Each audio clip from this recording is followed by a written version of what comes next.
Hey guys, welcome to our vlog. So आज चाहिँ हामी जू जाँदैछौँ छोरालाई लिएर।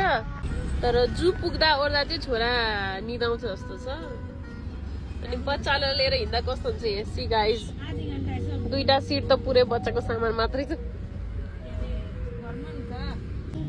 अनि हामी जडीबुटी आइपुग्दा ओर्दा नै मेरो छोरो चाहिँ निदाइसक्यो गाइस।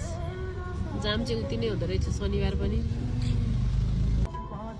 हामी चाहिँ जाउँला खेल आयौँ होइन अनि हामी जू खोज्दैछौँ। जू अब उता रहेछ भन्ने हामीले भर्खर थाहा पायौँ। अब हामी फेरि जूतिर फर्किँदैछौँ। पार्किङ खोज्दैछौँ गाइस। पार्किङ कहाँ छ यार यो? हामी चाहिँ गाडीलाई बाटोमै पार्किङ गरेर अब हामी जू जाँदैछौँ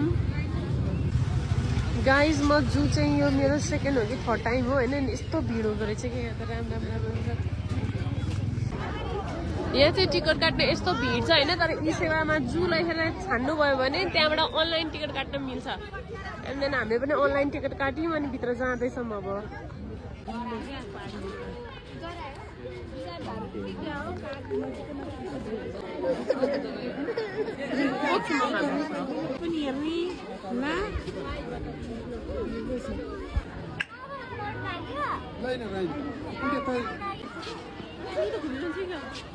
पटास बाँदर छ पटास।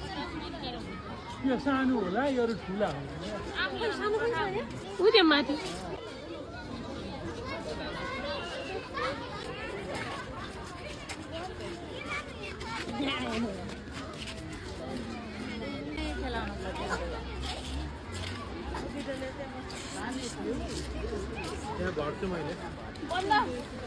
मैले चाहिँ छोरालाई सेरेलेक्स खुवाएँ होइन। अनि अहिले बसेर चाहिँ हामी फ्रुट्स खाँदैछौँ।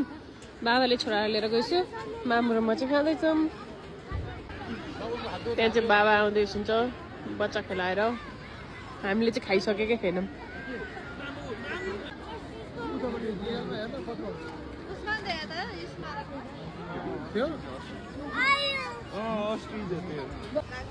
हामी चाहिँ यत्रो दिनभरि त होइन 2-3 आवर्स जू घुम्यौँ होइन। यो सबै मेरो मन पर्यो। मेरो छोरालाई मन परेको चाहिँ यो वाटर फाउन्टेसन मात्रै हो। वाटर फाउन्टेन सरी फाउन्डेसन भन्ने छ यही मात्र। अरू के मन परेको छैन। यो फर्की हेऱ्यो। त्यसपछि स्याल ज्याकललाई चाहिँ फर्की हेऱ्यो। त्यसपछि चराहरू मन परायो। अरू केही मन पराएन। र मेरो छोराको फर्स्ट जू भिजिट यस्तै रह्यो। मुटु टाटा।